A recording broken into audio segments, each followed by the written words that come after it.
रामकृष्ण हरी माऊली. आजच्या व्हिडिओमध्ये आपण ज्ञानेश्वरी अध्याय पहिला ओळी क्रमांक 167 ते 169 चा अभ्यास आजच्या व्हिडिओमध्ये करणार आहोत. तरी सर्वांनी शांत चित्ताने ऐकावे ही नम्र विनंती.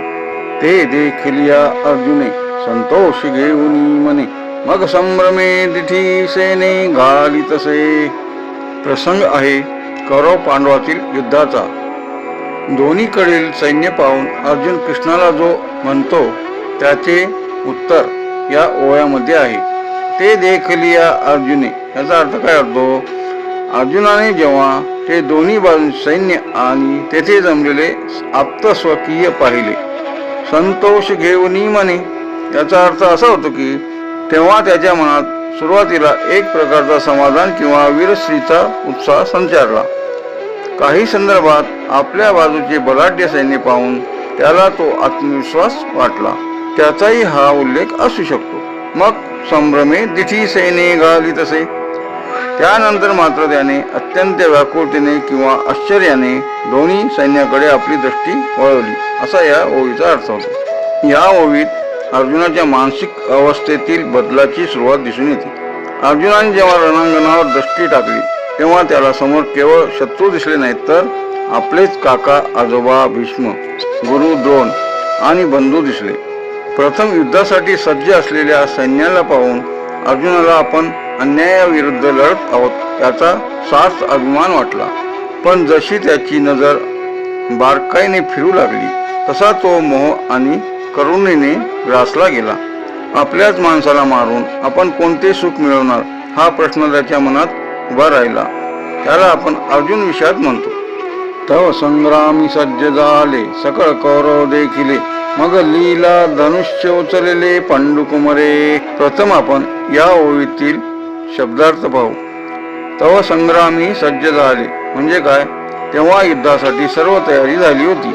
सकळ कौरव देखिले, अर्जुन याने आपल्या समोर युद्ध करण्यासाठी उभे असलेल्या संपूर्ण कौरव सैन्याला आणि त्यांच्या बाजूने लढणाऱ्या योद्ध्यांना पाहिले. मगलीला धनुष्य उचलले याचा अर्थ काय होतो?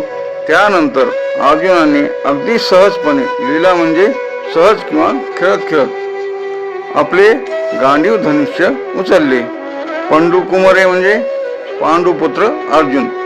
हे वर्णन त्या क्षणाचे आहे जेव्हा ऋषिकेश म्हणजे श्रीकृष्ण अर्जुनाचा रथ दोन्ही सैन्याच्या मध्यभागी उभा करतात. कौरव सैन्याची प्रचंड फळी पाहून अर्जुन युद्धासाठी सिद्ध होतो.